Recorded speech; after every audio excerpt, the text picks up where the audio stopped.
través de la señal de Radio Nuevo Mundo, presentamos el programa Academia Libre, un espacio que sintoniza con la actualidad educacional, el desarrollo científico y el mundo de las artes. Aquí la Universidad Pública pone sus micrófonos al aire. Con ustedes, David Evia.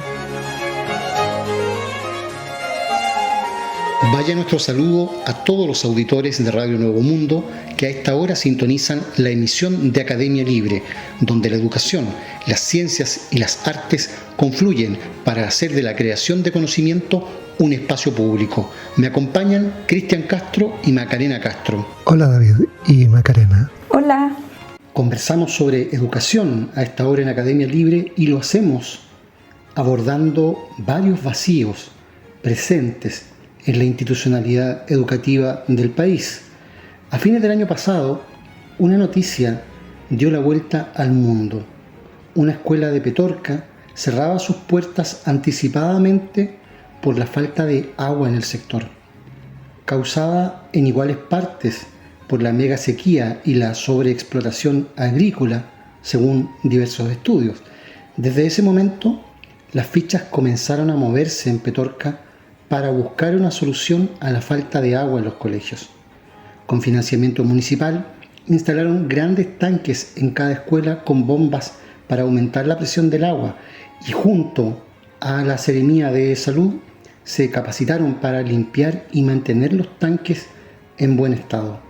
El sistema se llena con el agua de los comités de agua potable rural y si hay cortes en la tarde, las escuelas pueden seguir funcionando para cumplir la jornada completa. Pero el de Petorca no es un caso aislado. Según un estudio de la Fundación Amulén, el 40,4% de las escuelas rurales del país se abastecen de agua potable de manera informal, con camiones aljibe o desde pozos, vertientes y esteros.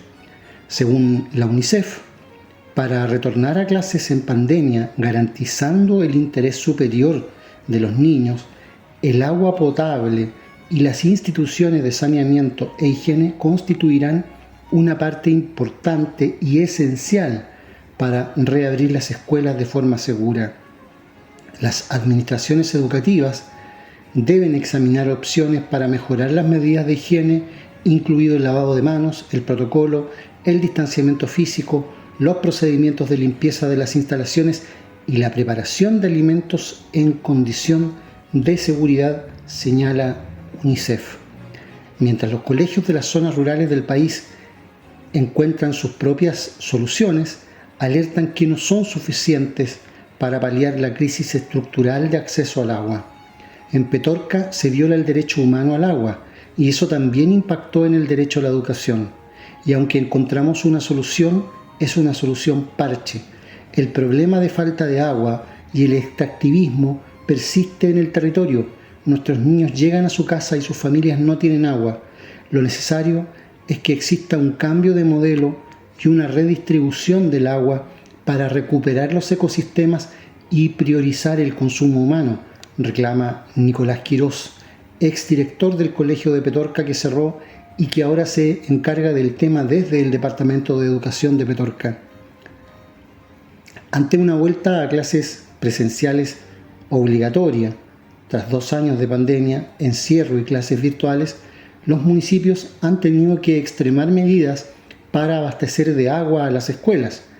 Algunos lugares, como Petorca o La Ligua, que sufren hace años por la escasez hídrica, instalaron tanques y bombas para asegurar el abastecimiento de agua incluso cuando hay cortes en la ciudad.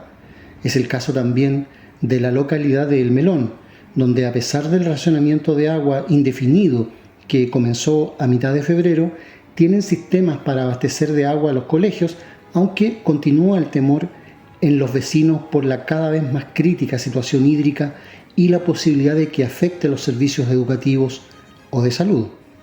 En otras zonas, el regreso presencial a clases ha significado un desafío mayor, como el de Río Hurtado en la región de Coquimbo, donde se había solicitado a la Seremía de Educación iniciar las clases con media jornada durante 5 meses en algunos colegios para ganar tiempo y gestionar soluciones que aseguren una vuelta segura a clases con jornada completa.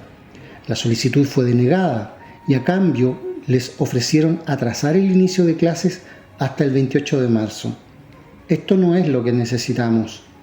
Para nosotros es importante volver a clases, pero con flexibilidad para poder hacer las gestiones necesarias para que la situación no empeore a futuro. Ahora estamos acarreando agua con camiones aljibe de algunos sectores con agua a los que están sin ella, mientras esperamos que asuman las nuevas autoridades para poder elevar la solicitud, comenta la alcaldesa de Río Hurtado, Carmen Olivares. En otros colegios se ha recurrido a iniciativas y proyectos privados para mejorar el acceso al agua potable y su calidad. Es el caso de 2 colegios en Curicó y Ñuble, donde la empresa Cosecha de Agua instaló un sistema de captación y tratamiento de aguas lluvias, emprendimiento que pretenden extender a otras escuelas durante este año. O el proyecto Agua Segura de la cervecería AB InBev y la Fundación Amulén, que han instalado sistemas de agua potable en colegios de Tilquil y Olmué. Las escuelas rurales cumplen un rol transversal en la población rural.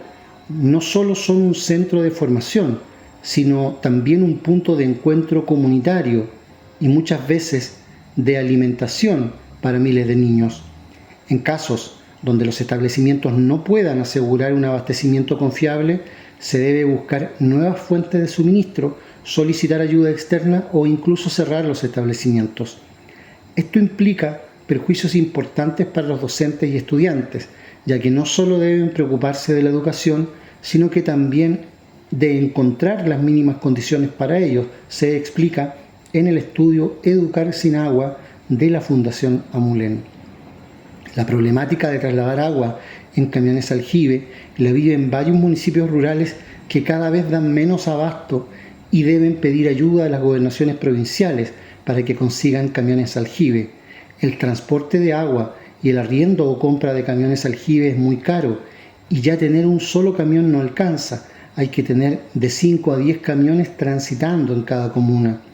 Y sobre todo, pensando en establecimientos educacionales, no basta con llevar agua una vez por semana, sino prácticamente todos los días. Es una situación que ya hemos planteado con las autoridades entrantes y que pretendemos seguir reuniéndonos para visibilizar, comenta el alcalde de Pelarco y presidente de la Comisión de Educación de la Asociación Chilena de Municipalidades. La falta de agua y la mala distribución de ella cruza transversalmente todo el país y tiene a una buena parte de las comunas de Chile con decretos de escasez hídrica.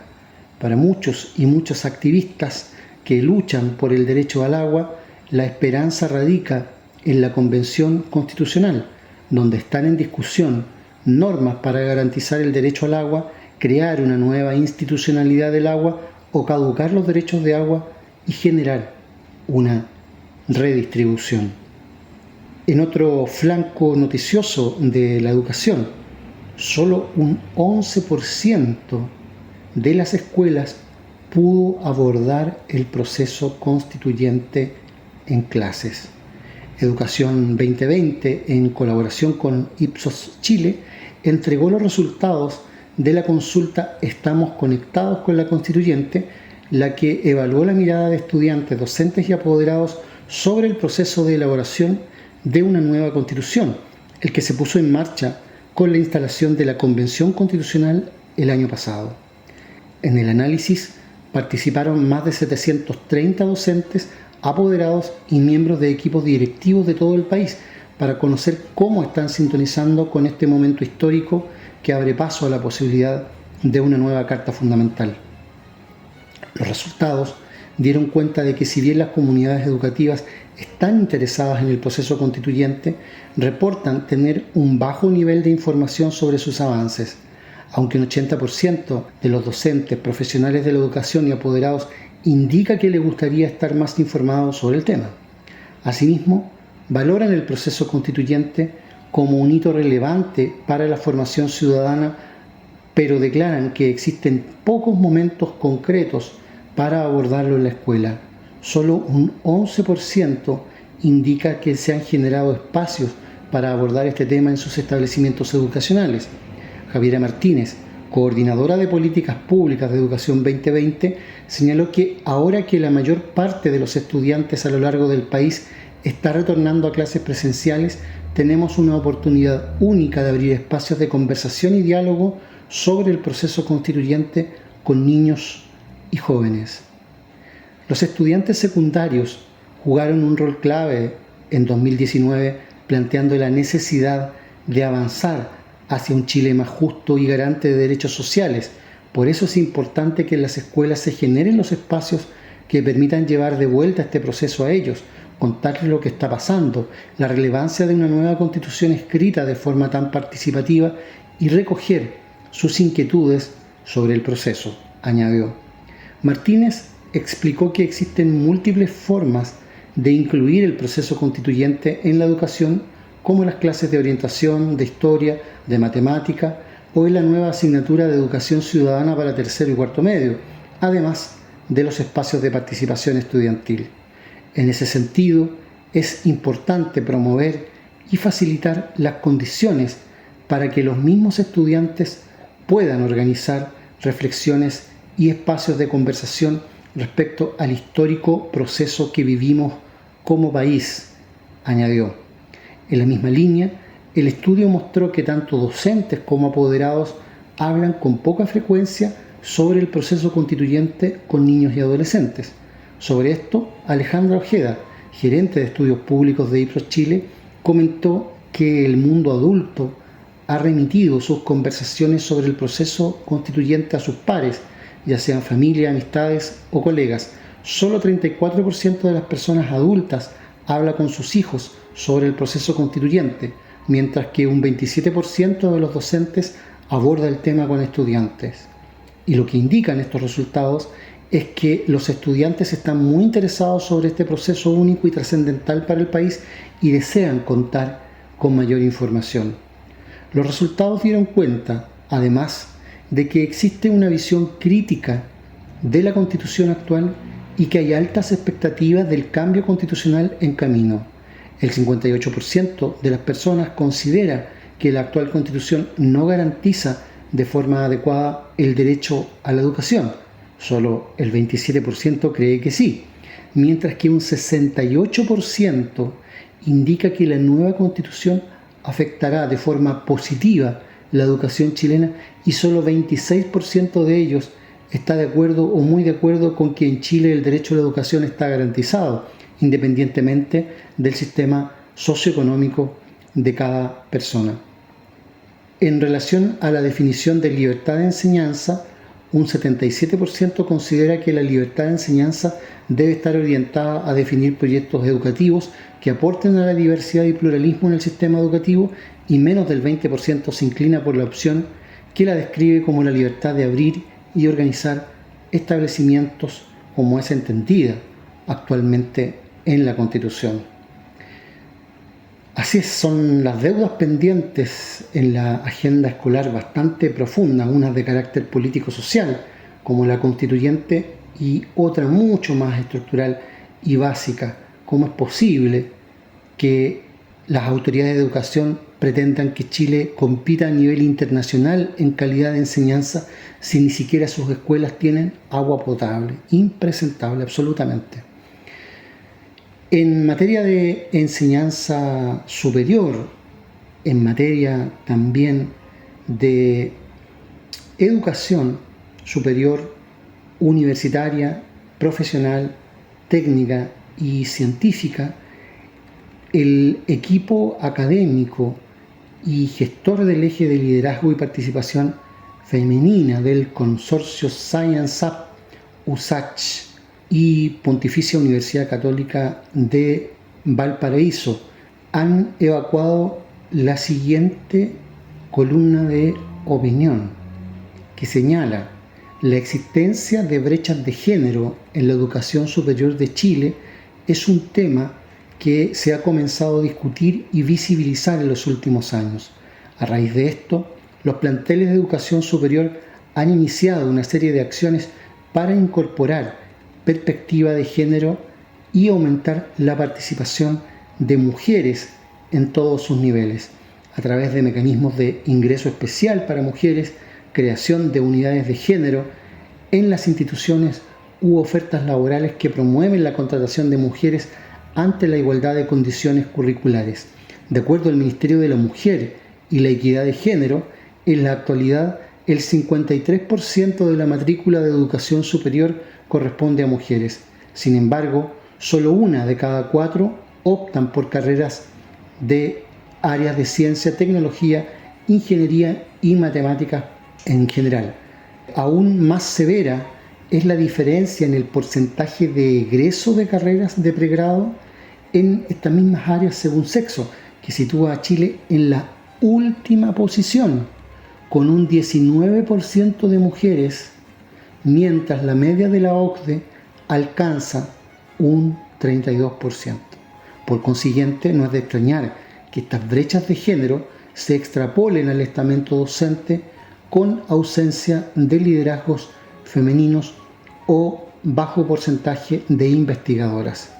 Sin ir más lejos, la radiografía de género en ciencia, tecnología, conocimiento e innovación 2020 refleja con claridad estas brechas estructurales. Las mujeres que alcanzan la máxima jerarquía de profesora titular en las universidades chilenas llega apenas al 22%. En solicitudes de patentes, la representación de mujeres es de 15% y la presencia de mujeres en investigación llega solo al 34%.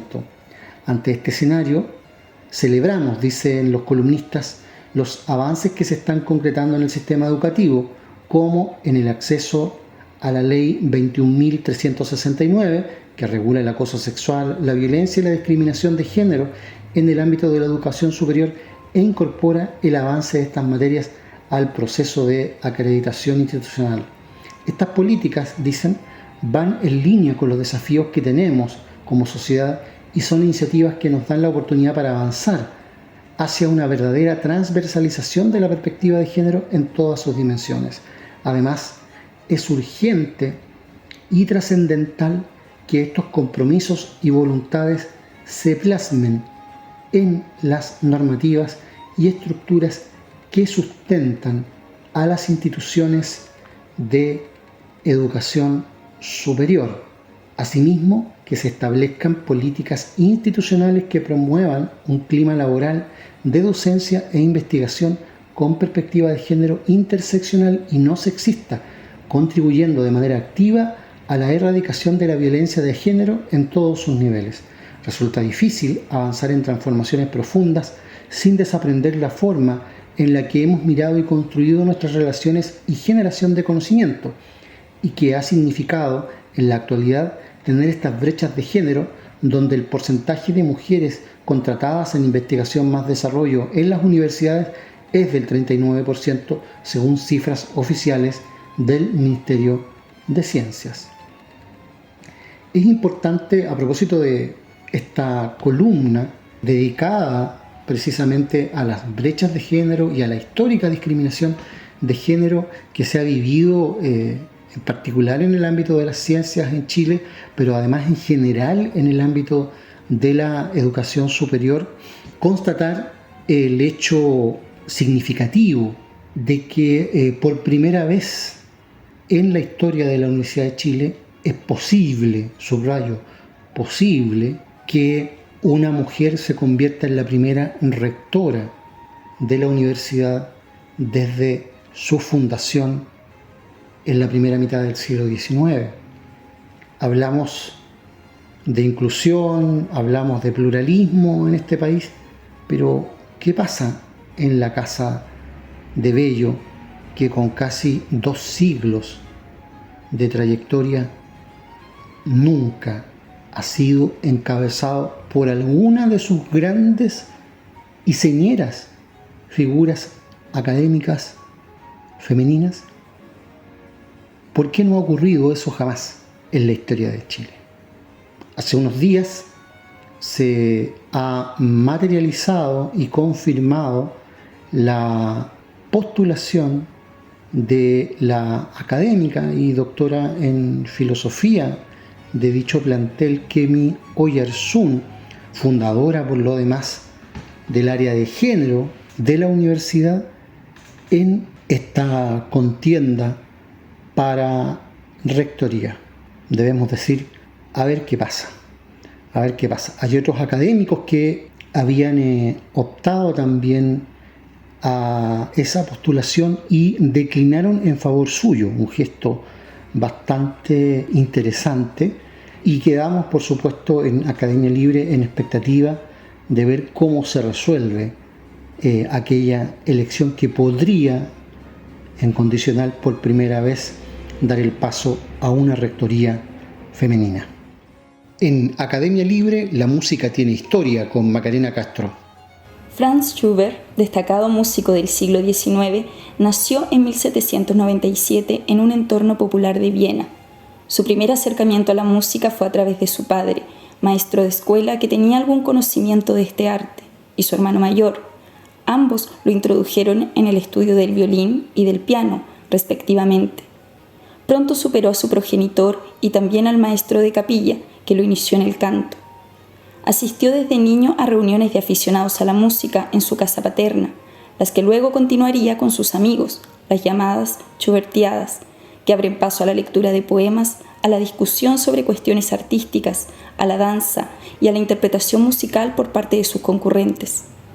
El musicólogo Vicente Salas Viu, en su estudio Lo clásico y lo romántico en Schubert, destaca la forma en que el desarrollo de la música abrió nuevos espacios, como lo fue el salón burgués, procedente de las tertulias ilustradas del siglo XVIII.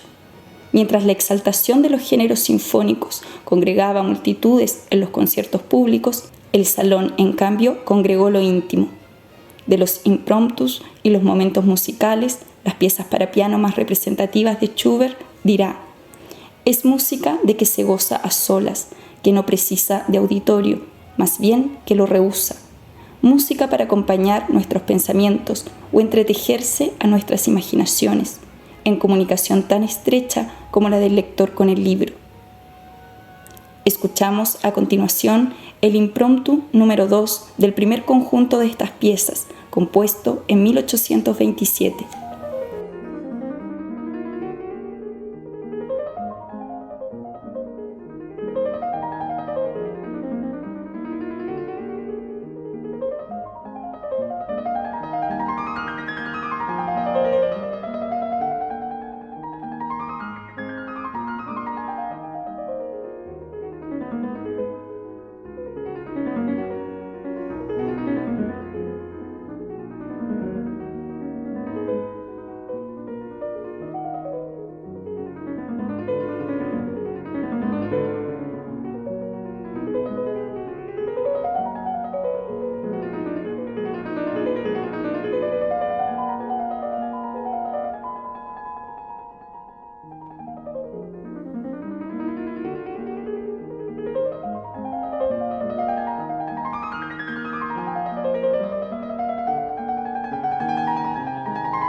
Escuchábamos el Impromptum número 2, obra compuesta en 1827 por Franz Schubert.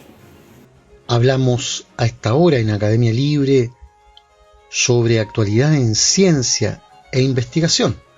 Lo hacemos con Cristian Castro, quien nos proporciona cada semana las novedades en este plano. ¿Qué está pasando, Cristian, en materia de ciencia e investigación?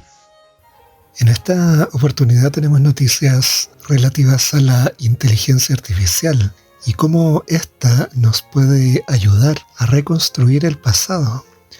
Porque investigadores de la compañía DeepMind, propiedad de Google, y varias universidades europeas han desarrollado Ítaca, una red neuronal profunda que rellena las palabras que faltan en los textos de la antigua Grecia, además de estimar su edad y origen geográfico. La herramienta consigue un 62% de precisión por sí sola, pero en manos de los historiadores este porcentaje se eleva a un 72%. Y esto es importante porque para comprender la historia de las civilizaciones antiguas, los historiadores estudian las inscripciones que nuestros antepasados escribieron en materiales como la piedra, la cerámica o el metal, y que han sobrevivido hasta hoy en día. Sin embargo, muchas de estas inscripciones se han dañado a lo largo de los siglos. Sus palabras son ilegibles y la fecha en que se escribieron es incierta. Los especialistas en este campo, los epigrafistas, pueden reconstruir textos desaparecidos, pero los métodos tradicionales son muy complejos y requieren mucho tiempo.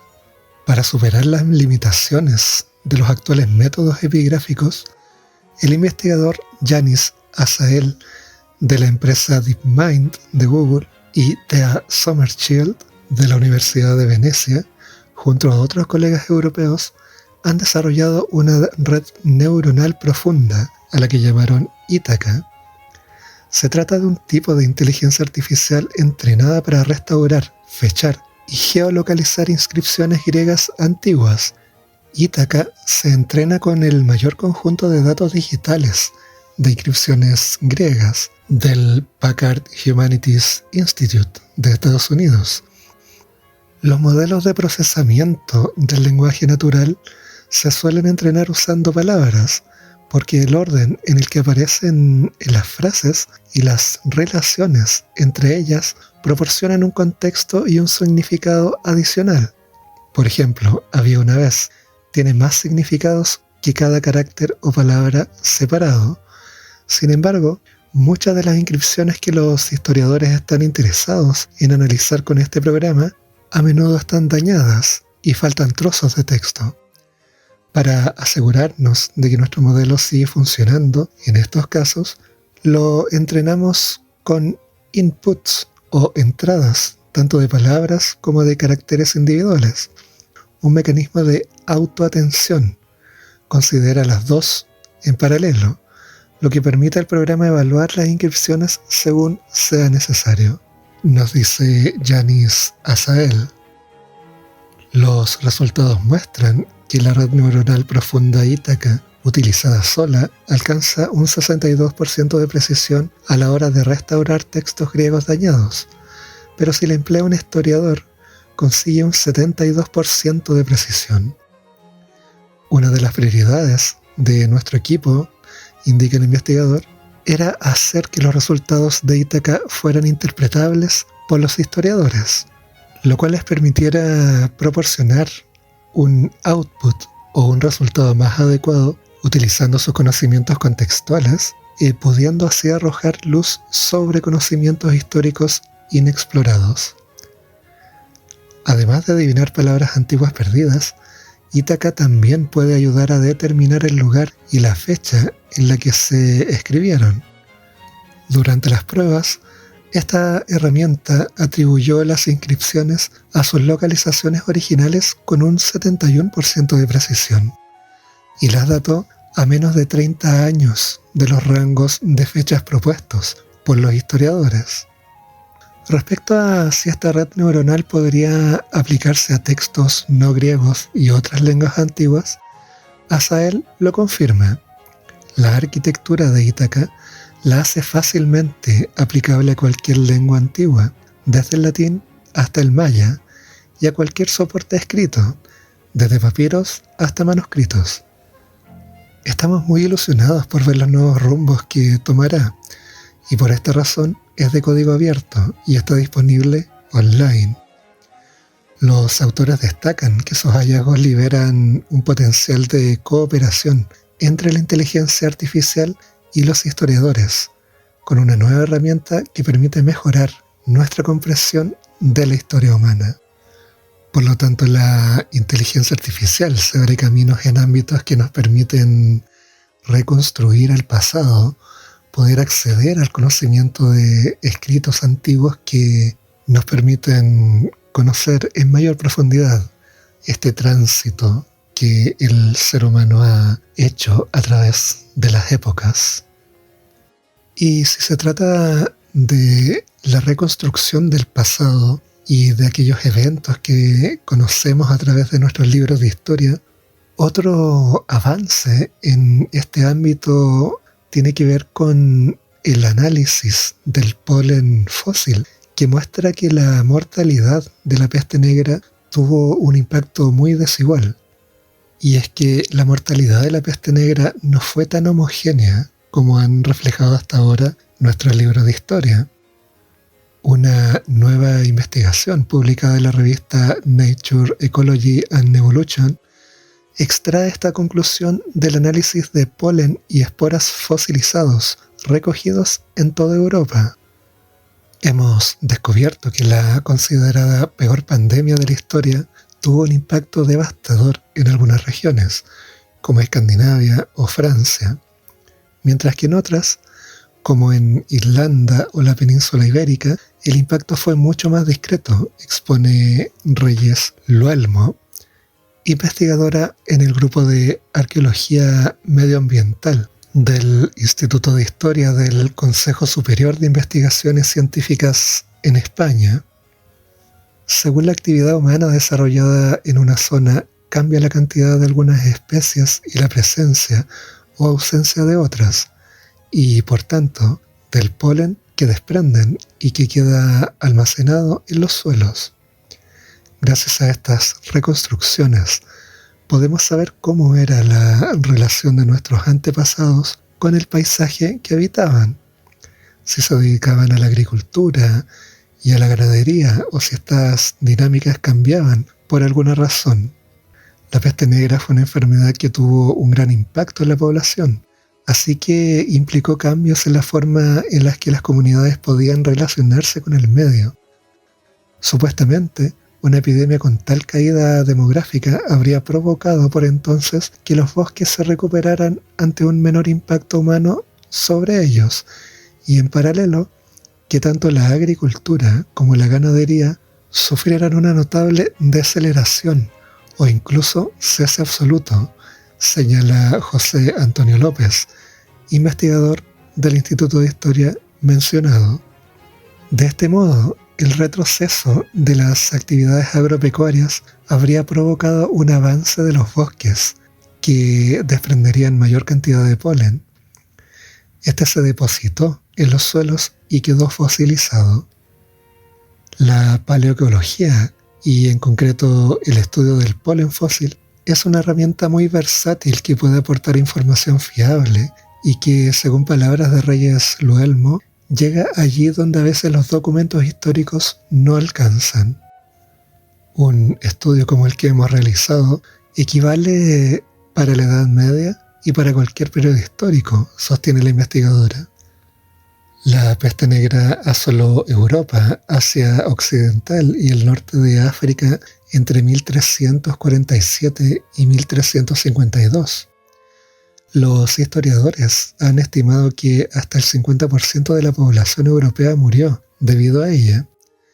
Esta despoblación masiva provocó cambios en las estructuras religiosas y políticas e influenció cambios culturales y económicos trascendentales, como lo fue la llegada del Renacimiento. El problema, indica Reyes Luelmo, es que estas conclusiones se basaban en datos cuantitativos que normalmente solo reflejan la realidad de las grandes urbes, donde las condiciones sanitarias y sociales ayudaban a la expansión de las enfermedades. Sin embargo, este nuevo estudio aporta información desde las zonas rurales, donde residía el 75% de la población en época medieval. El estudio, liderado por el Instituto Max Planck, ha confirmado las altas tasas de mortalidad en Escandinavia, Francia, el suroeste de Alemania, Grecia y el centro de Italia, gracias a la constatación de una fuerte disminución de actividad agrícola en esas zonas y la reforestación de los campos abandonados, mientras muchas regiones de Europa Central y Oriental y partes de Europa Occidental, incluidas Irlanda y la península ibérica, muestran evidencia de continuidad o crecimiento agrícola ininterrumpido. Estas novedosas conclusiones han sido posibles gracias a la participación de investigadores de 19 países que han recopilado toda la información paleoambiental disponible en Europa y han mostrado la necesidad de reconstrucción histórica a partir de fuentes locales. No existe un modelo único de pandemia que se pueda aplicar a cualquier lugar y en cualquier momento sin importar el contexto, dice Adam Isdevsky del Instituto Max Planck. Las pandemias son fenómenos complejos que tienen historias regionales y locales. Hemos visto esto con el COVID-19. Ahora lo hemos demostrado para la peste negra. Las diferencias en la mortalidad demuestran que era una enfermedad dinámica, con factores culturales, ecológicos, económicos y climáticos que mediaban en su expansión e impacto. En el futuro, los investigadores esperan que más estudios utilicen datos paleoecológicos para comprender cómo interactúan estas variables para dar forma a pandemias pasadas y presentes. De manera que tenemos datos no solo para reconstruir la historia, sino para estudiar el comportamiento de las pestes, pandemias, epidemias, etc., y que nos pueden arrojar luces sobre cómo se distribuyen estos fenómenos y qué acciones tomar, tomando en consideración la pandemia que actualmente nos afecta y las posibles que podrían llegar en el futuro. Muchas gracias, Cristian, por ese reporte que nos deja al día en ciencia e investigación. Vamos a la música y su historia con Macarena Castro. A sus 15 años, Schubert se dedica a tiempo completo a la composición. A los 19 ya había escrito sus primeras 5 sinfonías, varias misas, óperas, cuartetos y más de 200 Lieder. Esta última forma, canción lírica típica de los países germánicos, fue una de las más fecundas, alcanzando en sus 31 años de vida la composición de 606 Lieder a partir de poemas de 86 autores alemanes. Entre ellos, el primero y más recurrido fue Goethe, utilizando sus versos en 73 piezas. El crítico Vicente Salas Viu, en su análisis sobre los elementos clásicos y románticos en la obra de Schubert, señala que Schubert se anticipará a entregar con sus Lieder la suma perfecta de cuanto ha de ser la canción romántica, sin que a la vez dejara de pesar sobre este aspecto de su obra la formación que recibió como hombre del siglo XVIII.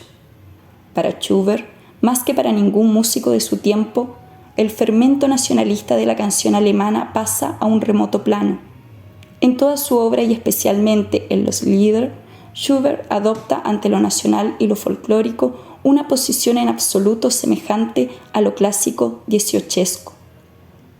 El periodo que va desde 1822 a 1828, en que el músico comienza a sufrir el decaimiento de su salud, que lo llevará a una temprana muerte, ha sido caracterizado como especialmente melancólico. Esto se manifiesta en 2 ciclos de canciones a partir de los poemas de su amigo Wilhelm Miller, poeta alemán, Viaje de invierno y La bella molinera. Este último consta de 20 canciones que retratan la vida alegre de un molinero hasta su desesperación y trágico fin. Mientras en sus primeros versos se expresa el anhelo del molinero por caminar, en el penúltimo canto, que se estructura en un diálogo entre el molinero y el arroyo, ante las palabras de consuelo, el hombre le responde: «Oh arroyo, querido arroyuelo, qué bueno eres. Oh arroyuelo, pero ¿sabes lo que es el amor? Ah, tu lecho ofrece un fresco reposo. Arroyo, querido arroyo, no interrumpas tu canción». Escuchamos a continuación El molinero y el arroyo, en sol menor, compuesta en 1823 por Franz Schubert.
Bächlein, liebes Bächlein, du meinst es so gut.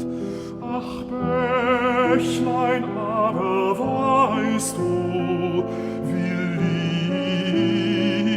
Liebe tut? Ach unten, da unten, die kühle Ruh. Ach Bächlein, liebes Bächlein, so singe nur zu. Ach Bächlein, liebes Bächlein, so singe nur zu.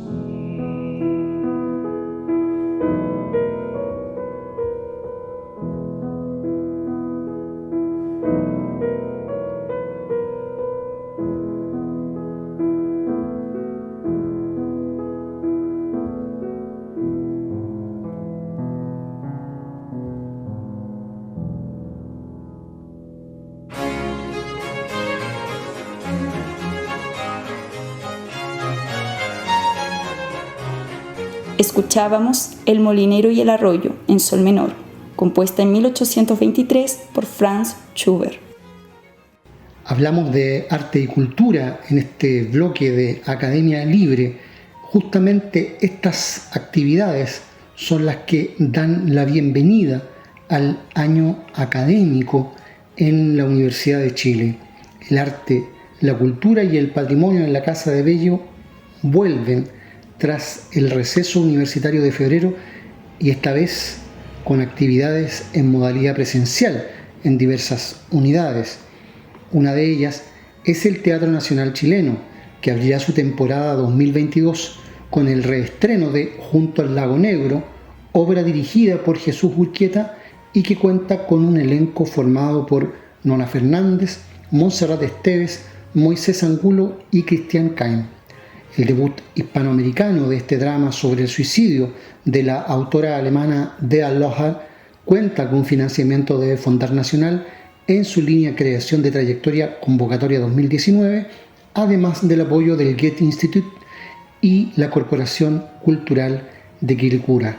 Las funciones se realizarán entre el 16 y el 26 de marzo en la Sala Antonio Varas del Teatro Nacional Chileno, ahí en Morandé 25, de miércoles a sábado a las 19 horas y con aforo reducido. Para asistir se solicitará pase de movilidad y uso de mascarilla en todo momento.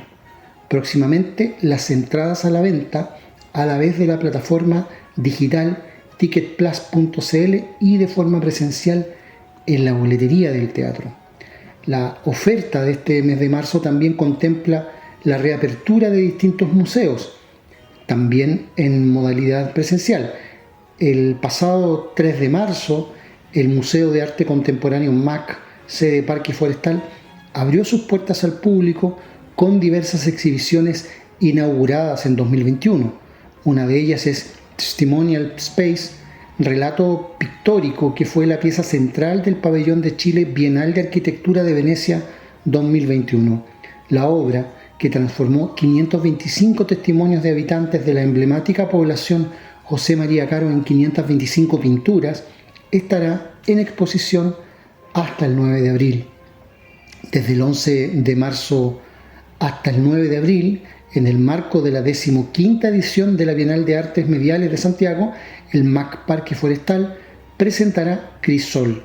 La exhibición, inspirada en el acto alquímico de la fusión de elementos, reunirá obras de artistas y académicos de la Universidad de Chile y de la Pontificia Universidad Católica que encuentran un punto de convergencia con la comunidad en general, promoviendo la integración de nuevos conocimientos.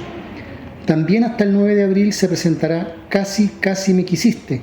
La exposición organiza el trabajo de la artista nacional Claudia Lee, de acuerdo a 4 pares de conceptos u operaciones presentes en su trabajo: el doble y la repetición, la recolección y el desecho, el juego y el azar y la biografía y la contramemoria. Hasta el 26 de marzo, en tanto, se podrá visitar Futuro Concreto, la materialidad del tiempo, muestra de Fragüe Colectivo, que configura una puesta en escena experimental que atiende a esta contradicción inherente a los materiales con los que hemos construido nuestro lugar en el mundo, particularmente el hormigón. Futuro Concreto anuncia entonces esta escena de ruinas previsibles donde el tiempo dialoga con la resistencia de las cosas.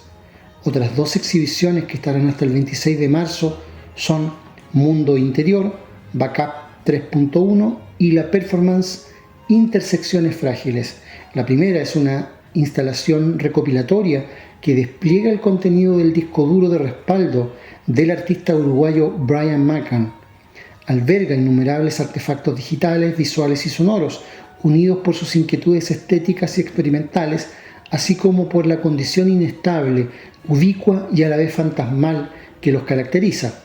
Intersecciones Frágiles, por otra parte, consiste en 2 performances del núcleo Emovere presentadas en enero en el marco del Festival Teatro 1000.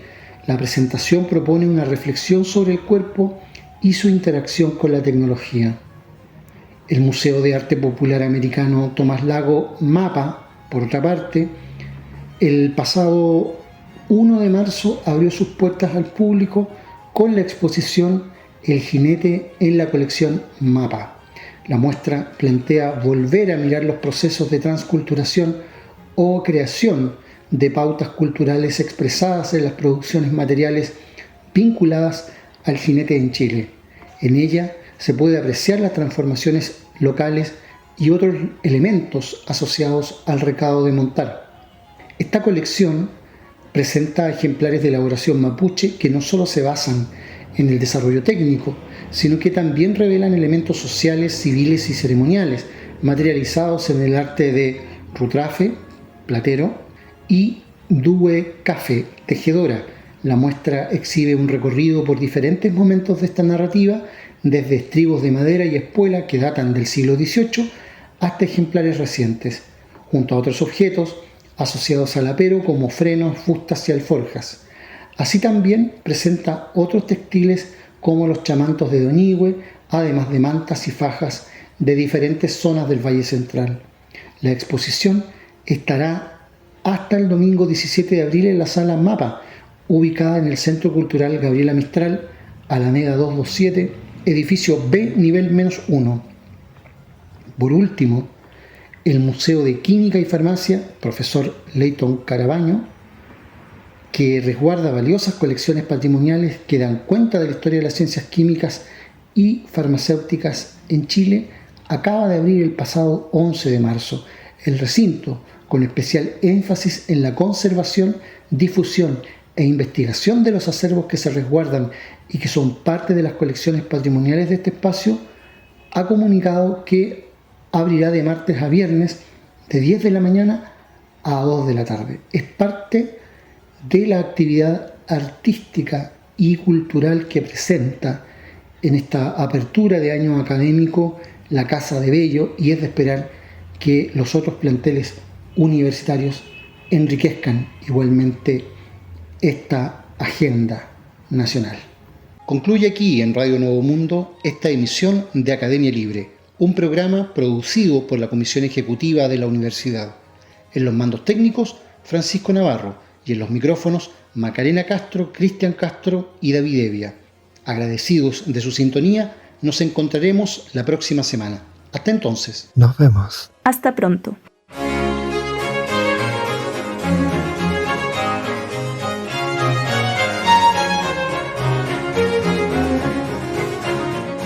Concluye aquí este capítulo de Academia Libre, un programa que aporta miradas críticas a la construcción de la sociedad. Hasta una próxima oportunidad.